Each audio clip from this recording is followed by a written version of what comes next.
Who is the strongest Avenger of all time? सुनते ही लोगों के मन में सीधा एक ही आदमी आता है, वो है थॉर। और क्यों ना भी आए भाई, लेकिन हो सकता है इस वीडियो के बाद आपका माइंडसेट चेंज हो जाए, क्योंकि आज की वीडियो में आपको बताने जा रहा हूँ 10 स्ट्रॉन्गेस्ट अवेंजर्स। ध्यान से सुना ना भाई, अवेंजर्स। तो यहाँ पे मैं सिर्फ अवेंजर्स की बात करूंगा, ना कि गार्डियंस ऑफ गैलेक्सी की या फिर तो किसी सुपर हीरो की जो कि अवेंजर्स का हिस्सा नहीं है। तो बात करते हैं नंबर 10 की, जो कि है ब्लैक पैंथर। तो सबसे पहली बात भाई, कुछ लोग बोलेंगे कि ये बंदा अवेंजर्स में नहीं आता है क्योंकि अवेंजर्स को तो निक फ्यूरी कंट्रोल करता है। लेकिन भाई अगर अवेंजर्स को इसकी जरूरत पड़ रही है तो ये अवेंजर्स के अंदर नहीं, अवेंजर्स इसके अंदर आएगा। तो सिंपल सी बात है, ये बंदे के पास इतनी ज्यादा पावर है। और सिर्फ मैं फिजिकली बात नहीं कर रहा हूँ, टिचाला के पास वाइब्रेनियम का भंडार है। वो जब चाहे तब वाइब्रेनियम को बेच करके दुनिया का सबसे ज्यादा अमीर आदमी बन सकता है। प्लस उस बंदे के पास इतनी बड़ी आर्मी है, और ऐसा नहीं खाली नंबर्स में, उसकी आर्मी इतनी ज्यादा वेल ट्रेंड है। और तो और उन सबके पास वाइब्रेनियम के हथियार है। अगर कल को कोई गवर्नमेंट भी आ जाए और उसको बंद करना चाहे या फिर तो टिचाला को रोकना चाहे तो रोक नहीं सकते हैं। तो समझ रहे हो भाई इस बंदे के पास कितनी ज्यादा पावर है। चलिए अब बात करते हैं नंबर 9 की, जो कि है टोनी स्टार्क। और भाई आज मैं इसकी सिर्फ मनी पावर की बात नहीं करने वाला हूँ, क्योंकि इसका सबसे बड़ा हथियार है इसका दिमाग, जो कि इसे सारे ह्यूमन से अलग करता है। ये सिर्फ एक ऐसा ह्यूमन है जिसने अपने दिमाग का यूज करके अपने आप को one of the strongest Avengers में कन्वर्ट कर दिया है। और हाँ भाई, कोई भी आदमी इस बंदे के सेक्रीफाइस को नहीं भूल सकता है, क्योंकि सिर्फ अपने आप को, अपनी फैमिली को बचाने के बारे में इस बंदे ने नहीं सोचा। इस बंदे ने पूरी दुनिया को बचाने के लिए अपनी लाइफ सेक्रीफाइस कर दी। और सिर्फ यही नहीं, इसने अपने दिमाग का यूज करके one of the best armour बनाया। और वो स्टार्टिंग में तो हल्क से हार जाता, लेकिन उसने अपने दिमाग का यूज करके हल्क बस्टर बनाया, जो कि हल्क से जीत गया। और अपनी गलतियों से सीखना भी एक अपने आप में एक बहुत बड़ी पावर है। तो क्या पता ये फ्यूचर में जाकर के स्ट्रॉन्गेस्ट अवेंजर बन जाता, इवन दो थॉर को भी हरा देता अपना एक नया आर्मर बना करके। फ्यूचर का किसको पता है भाई। अब बात करते हैं नंबर 8 की, जो कि है शैंग-ची। और हाँ भाई, ये बंदा ऑफिशियली अवेंजर्स का पार्ट नहीं है, लेकिन इसके पोस्ट क्रेडिट सीन देखो भाई। ये बंदा ब्रूस बैनर और कैप्टन मार्वल से बात कर रहा था, जिससे कि हमें पता चलता है आगे आने वाली अवेंजर सीरीज में इसका बहुत बड़ा रोल हो सकता है। और क्या पता भाई आगे चल के ये ऑफिशियली अवेंजर्स ज्वाइन कर ले। वैसे मोस्टली केसेस में मेरे को लगता है ये अवेंजर्स ज्वाइन कर ही लेगा। अब बात करते हैं इसकी ताकत की, तो भाई हैंड टू हैंड कॉम्बैट में इसके साथ कोई भी नहीं जीत सकता है, क्योंकि भाई ये बंदा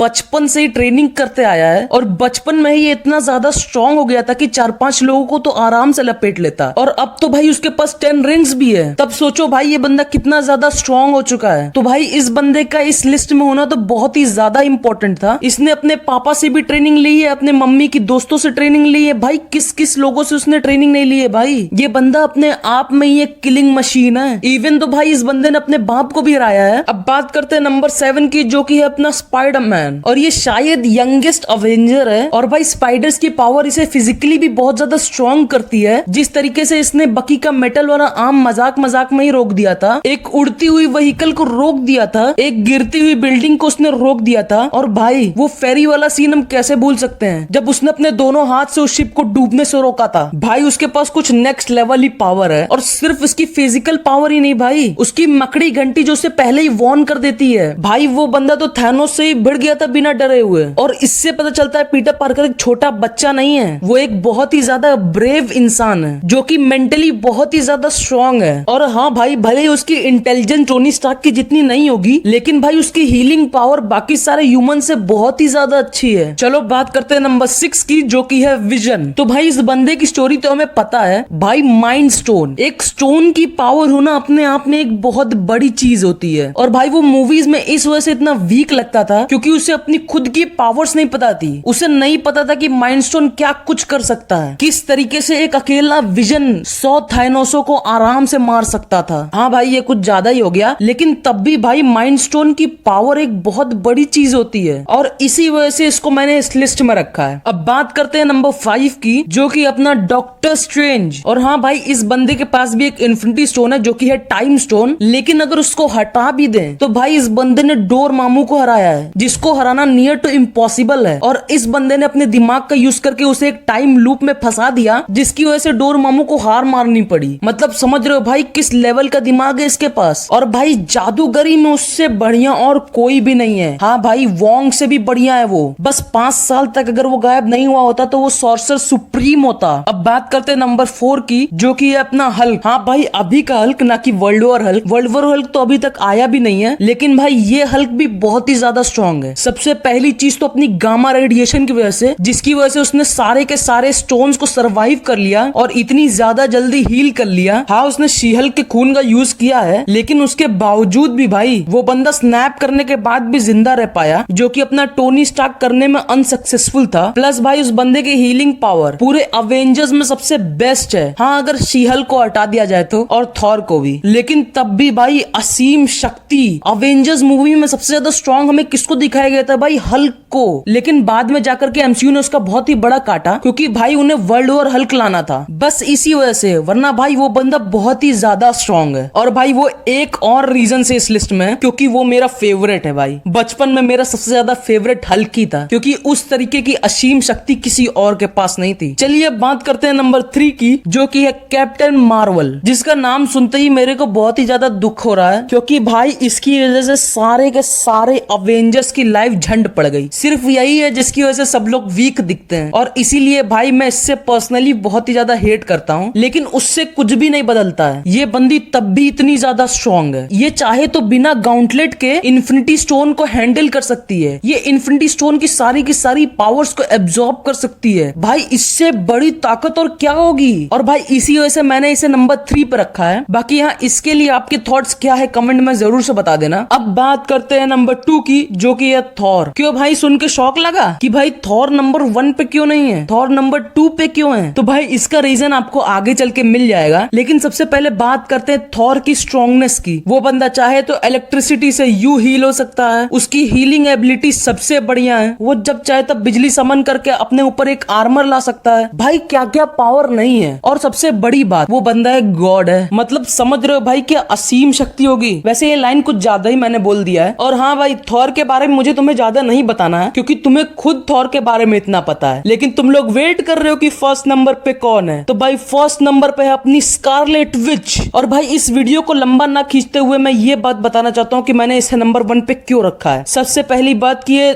थॉर से भी ज्यादा स्ट्रॉन्ग है। और दूसरी बात, तुम्हें लग रहा है कि भाई ये तो हार चुकी है, ये तो मर चुकी है। लेकिन ऐसा नहीं है भाई, ये हारी तभी जब इसने खुद हार मानी। किसी के अंदर इतनी ताकत नहीं थी कि वो स्कारलेट विच को हरा पाए। समझ रहे हो भाई क्या नेक्स्ट लेवल की ताकत है इस बंदी के पास। अगर तुमने मल्टीवर्स ऑफ मैडनेस नहीं देखी है ना भाई, तो तुम इस चीज से बिल्कुल भी रिलेट नहीं कर पा रहे होगे। लेकिन अगर तुमने मल्टीवर्स ऑफ मैडनेस देखी है, तब तुम बोलोगे कि हाँ भाई मेरी बात सही है। और अगर तुम्हें पता है कि मेरी बात सही है, तो भाई जाकर के कमेंट कर दो यार, हमको भी थोड़ा सपोर्ट चाहिए होता है। अरे छोटी बच्ची हो क्या?